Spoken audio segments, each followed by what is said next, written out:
Excellent.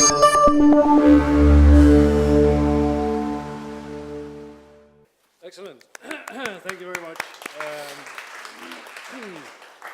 Being inspired about, from what Anne just said, we're looking at probably the worst problem in the world. So, anyway, I thought I would start here. Here we go again. Over the last few years, 4 Danes, not 3 as it says in this headline, have died due to infections that have emerged from animals. Newspapers are full of the stories, all over the front page. Politicians are alarmed, experts are calling for action, and the authorities are as usual struggling to find the appropriate level and nature of response. So I'm going to tell you the very sad story about antibiotic resistance coming from animals to humans and causing public health harm. It is, as Anne alluded to, a slowly emerging crisis. I liken it with a very slow tsunami. We're standing on the beach, looking straight at it. We're not moving, we're not acting, but we're intensely discussing whether we want to build a dike or a lifeboat or just learn to swim. But we're only discussing. So, looking at this idyllic picture, it is what we call a classical tragedy of the commons problem.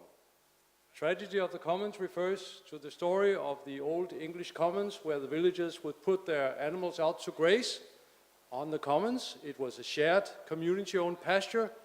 As villagers became wealthier and wealthier, each year they would put more animals out onto the commons and eventually, of course, overgrazing the commons so they could no longer sustain their livestock.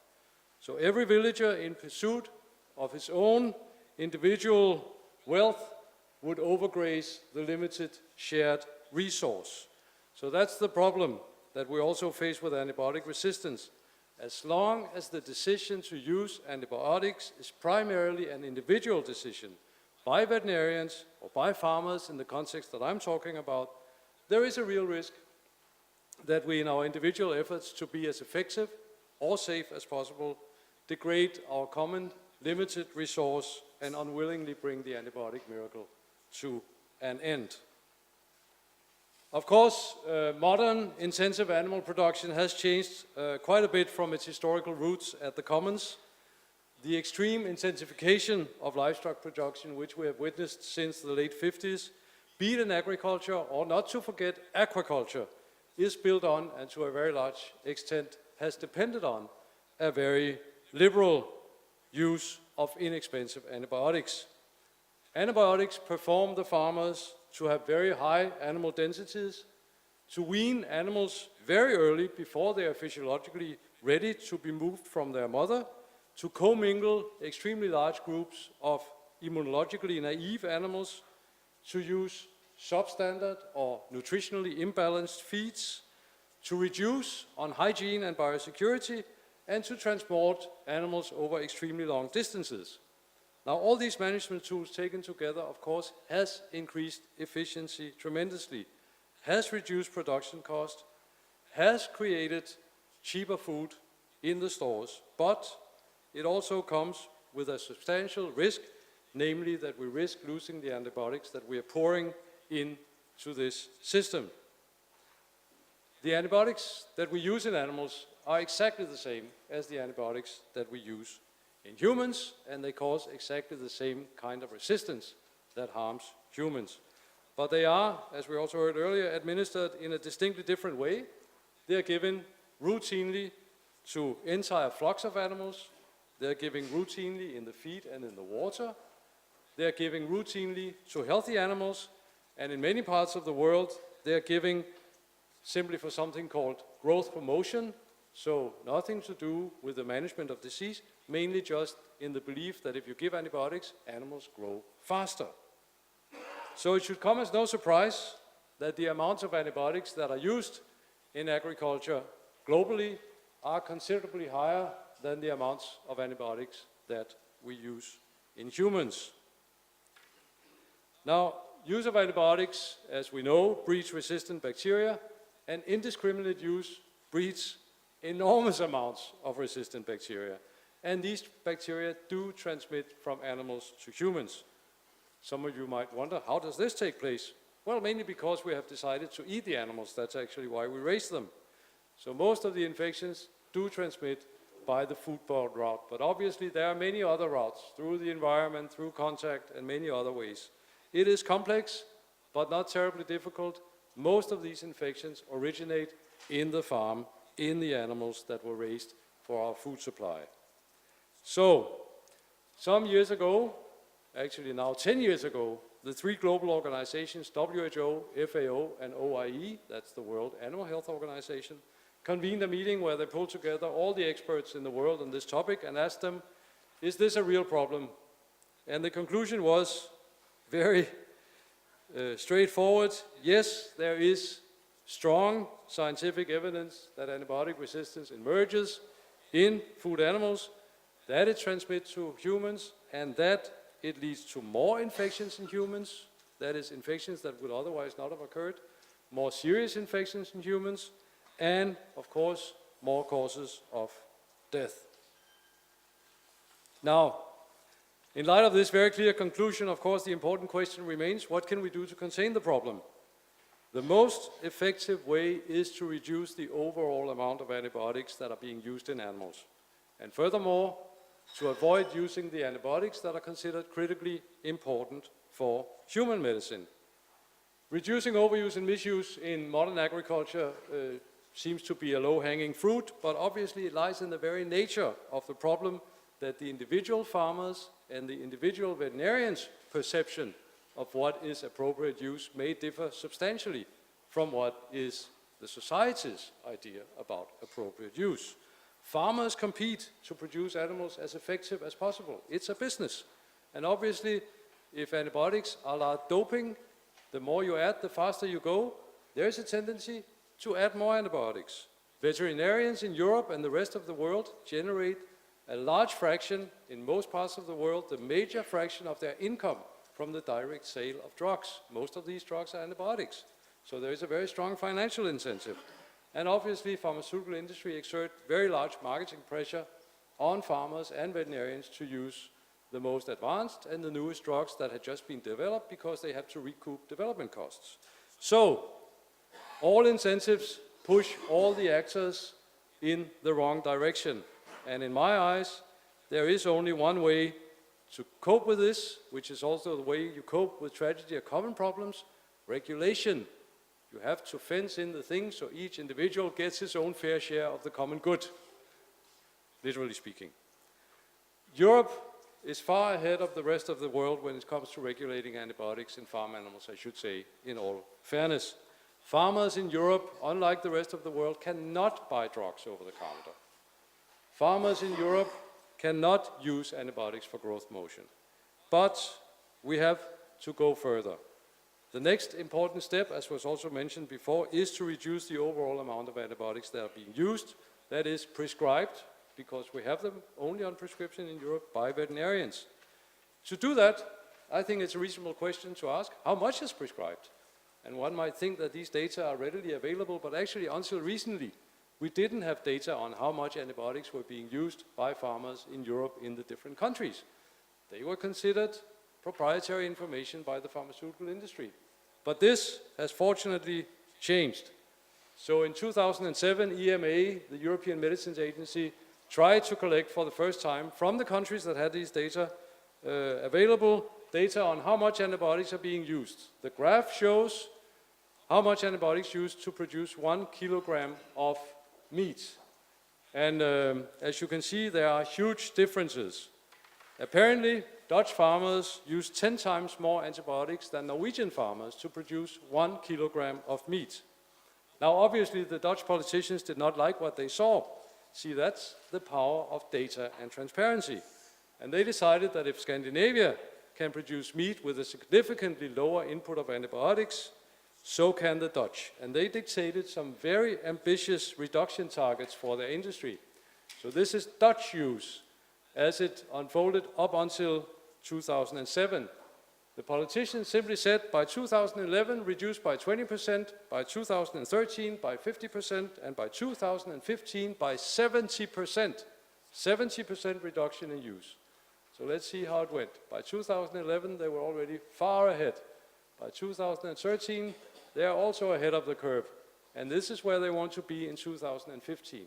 So political decision and determination can make changes. One of the keys to the great success of the Dutch program is transparency.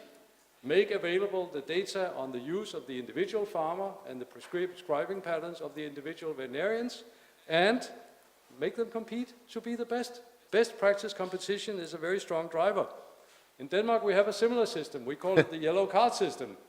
If a farmer consistently prescribes or uses more than his peers, if a veterinarian prescribes much more than his colleagues, he gets a yellow card from the authorities, reminding him that he's probably a little bit out of the ordinary and should see how he could improve his practices. So, coming back to our comments, antibiotic resistance in animals transmits to humans. It has serious public health consequences. We have to reduce the overall amount of antibiotics. I hope I made that very clear. Europe has the recipe for success. We have to establish in Europe a friendly and science-driven competition, a race to the bottom. We have to reinvent agriculture. We have to reinvent agriculture so it can produce efficiently without being drug dependent. We have to learn from each other, from the best countries, from the best regions, from the best veterinarians, and from the best farmers. The question is basically to find out how low can we go? And we already have a positive benchmark. Organic animal production in Europe uses less than 1/10 the amounts of antibiotics that are used by conventional producers. So there's a lot we can learn and plenty of room for improvement. So I say let Europe lead the world by example. Let's find out how low we can go on drug use in agriculture, and let's protect antibiotics for the benefit of all of us. Thank you for your attention.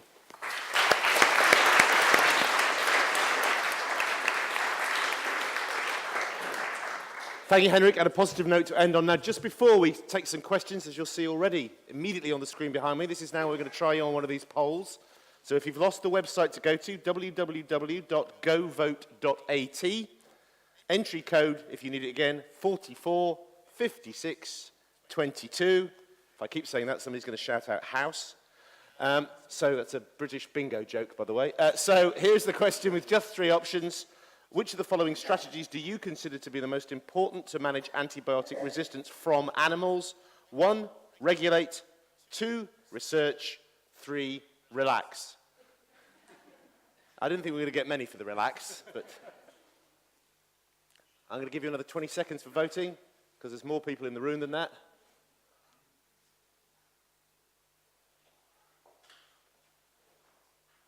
And we're past the 50 mark. Okay, I think that's probably enough. Thank you for voting, much appreciated. Henrik, I'm sure you're not particularly surprised by that result, are you? No, I tried to have it that way by the presentation. Questions for Henrik? Gentleman there. We'll get microphones coming in on your right-hand side. Søren Molin from the same university as Henrik. So, it's a plant. I do agree with you on all the things you said, but isn't it true that it's quite surprising that the number of cases where you have transmission and cause of death is very low? I mean, 3 over a several-year period compared to what you might expect from the massive use of antibiotics in agriculture. Yeah, my example was only on the MRSA, which is just one out of many bugs that transmit from animals to humans. And of course, you could say the cases where you can actually document a direct link to animals is, whatever way you look at it, always very limited because of the complexity of the system.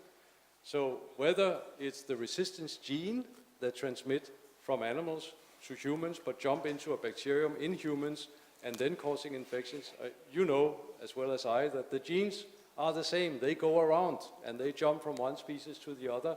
So tracking and tracing is very difficult. At the end of the day, I often come back to the number that we all kind of accept. 3 out of 4 new and emerging infectious diseases originate in animals. Actually, most of the new and emerging infections that come to humans comes from animals. We don't invent them. Animals invent them for us. It's a much more diverse biological community. and they mix and mingle and do fun stuff out there and pick up genes that make them pathogenic, pick up genes that make them resistant. But since we mingle with the animals, either because we move into nature where we haven't been living before, or we eat the animals, we get in contact with the infectious agents. But do you not And worry that resistance somebody belongs to hearing that, there'll be people who hear that and go, well, if 3 out of 4 of the diseases are coming from animals, let's just give the animals more antibiotics. People misunderstand what happens. I take that point, but again, as for antibiotic resistance, the only solution I see is to reduce the use of antibiotics. Then some say, why don't we just use biosecurity or infection control? We do that already. We try to keep the animals healthy. We try to keep our food safe. That's the general food safety policy. But we need to put something on top of that, which is antibiotic resistance control policies. So we already have the food safety and trying to keep our meat in the slaughterhouses clean, pasteurizing our milk. But we see foodborne diseases, actually several hundred millions of them every year in the world, coming across anyway. So we need to do something specific to reduce transmission of resistance. And the most effective way to do that is not trying to reduce the number of bacteria, is trying to reduce selective pressure by antibiotics. Okay, I want to squeeze in another question if I can. Short answers, please. Short question if possible. Shouldn't you just be encouraging vegetarianism? No, I think that's an individual choice. I wouldn't regulate for vegetarianism, whereas I would encourage politicians to regulate on antibiotic use. I guess vegetarian wouldn't harm, though, would it? No, and vegetarians also get resistant bacteria from animals because most of the plants are anyway contaminated with bacteria that has gone through the environmental reservoir from manure and other sources. One more. What will be the costs of regulation? After all, restricting antibiotics is a bit like regulating pharmaceuticals, namely that we make a judgment that we are going to take some deaths from patients today because we restrict antibiotics for hopefully having more saved potentially tomorrow. And there is that's a very difficult calculation to do, and especially if we're going to do food so much more expensive in times of crisis and economic downturn in Europe, especially in agriculture. But that is I need your answer to be shorter than the question. That is assuming that food will be more expensive. That's why I say let's make this a best practice competition and a race to the bottom, because we can actually take out, I would argue, without any effect on effectiveness of production, half of the antibiotics that are used in animals. I would argue, with the little insight I have, that most of the use is actually useless. So we are taking money out of the farmers' pockets because they have to pay for the antibiotics. And I think we should stop doing that. And I think we should make sure that they use the antibiotics strictly necessary, no more, no less. And there's so much we can improve on in production hygiene, biosecurity, and other factors that will prevent that we need antibiotics. So no more use than strictly necessary, and strictly necessary is much lower than where we are now in most countries. These huge differences between countries is not because animals in the Netherlands are 10 times more sick than animals in Norway. I'm sorry to say that, that's not the case. So it's another thing, it's something in the culture, it's something in the practice, it's other factors, and those we should control. So it's not about making food more expensive. Maybe a little bit, I wouldn't worry too much about that in Europe, but I'm sure it'll have very little. But faith that political pressure for how low can you go can make a difference. Can we please thank Professor Henrik Caspar Wegener again, thank you.